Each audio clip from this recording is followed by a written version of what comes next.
Hi friends, నేను miss వచ్చాను. ఈరోజు నేను జామ్ చేశానండి. జాము బ్రెడ్ మీదకి బాగుంటుంది, ఉట్టిగా తిన్నా బాగుంటుంది, పెరుగన్నంలో నంచుకున్నా బాగుంటుంది, చారు పప్పు చారు ఎందులోకి నంచుకున్నా బాగుంటుంది, చపాతీలోకి కూడా బాగుంటుందండి. మీరు ట్రై చేయండి. జాము ఎలంపండుతో చేశానండి. ఎలంపండు అంటే మేము ఎలంపళ్ళు వస్తాయి కదా, ఇది వెలగపండు పచ్చడి అండి. దీన్ని ఎలా తయారు చేస్తారో చూద్దారి. ఇలా బ్రెడ్కి రాసుకొని తిన్నానండి, చాలా బాగుంది. మీరు ట్రై చేయండి. చూసారా జామ్లాగా ఎలా ఉందో. ఒక వెలగపండు బాగా ముగ్గిపోవాలండి, మెత్తగా ముగ్గిపోవాలి. చూడండి లోపల చూసారా రంగు ఎలా ఉందో, ఎరుపు రంగు వస్తుంది. ముగ్గిందంటే ఎరుపు రంగు వస్తుంది, చాలా వాసన కూడా బాగుంటుంది. అది మనం మధ్యలో అలా తీసుకొని మెత్తగా కలుపుకోవాలండి. ముందు ఇలా తీసుకొని మనం స్పూన్తో కలుపుకోవాలి ముందు. తర్వాత దీనికి మెజర్మెంట్కి మనం ఒక కప్పు ముద్ద తీసుకున్నానండి. ఒక కప్పుతో అయింది అంటే మీకు అందరికీ తెలియాలని నేను ఇలా లెక్క చూశాను.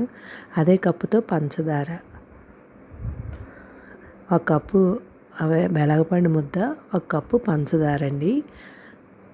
అందులో కొద్దిగా చిటికెడు ఉప్పు, చిటికెడు కారం వేసుకొని కలుపుకోవాలి బాగానే. ముందు స్పూన్తో కలుపుకున్నాను, తర్వాత చేత్తో బాగా కలుపుకోవాలండి. ఇది చాలా మెదాయించాలి, పంచదార కరిగేలాగా. అప్పుడు కొద్దిగా 2 స్పూన్లు నీళ్లు వేసుకోవాలి. అంటే ఒకసారి వేసుకోకండి, నీళ్లు కొద్దిగా వేసుకొని చూడండి. అలా కలుపుతూ ఉంటే మనకి జాములాగా తయారవుతుందండి. ఇందులో చిన్న చిన్న పుల్లలాంటివి ఉంటాయి కదండి, వెలగపండు మధ్యలో పీచులాగా ఉంటుంటుంది చూసారా. ఇలాంటివన్నీ తీసుకోవాలి మీరు.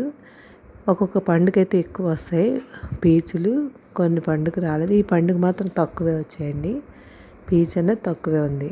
ఇలా చేసుకొని ఇలా జామ్లా చేసుకొని ఏంటి చపాతీ, పెరుగన్నం, చారన్నం దేంట్లోకైనా నంచుకోవడానికి చాలా బాగుంటుందండి ఈ పచ్చడి. మీరు ట్రై చేయండి. మనకున్న పైత్యాలు ఏమైనా ఉన్నా కడుపులో క్లీన్ అవుతాయి అంటారు చిన్నప్పుడు. ఇలా సీసాలో పెట్టుకొని ఫ్రిడ్జ్లో పెట్టుకొని జామ్లో రోజు తినండి. ఎంత టేస్టీ అయిన వెలగపండు జామ్ రెడీ అయిపోయింది. మీరు ట్రై చేయండి. Thank you, bye. సబ్స్క్రైబ్ చేయండి, లైక్ కొట్టండి, కామెంట్ పెట్టండి. బాయ్. మనం ఇలా ఉట్టిది కూడా తినవచ్చండి, చాలా బాగుంటుంది. ట్రై చేయండి. Thank you, bye.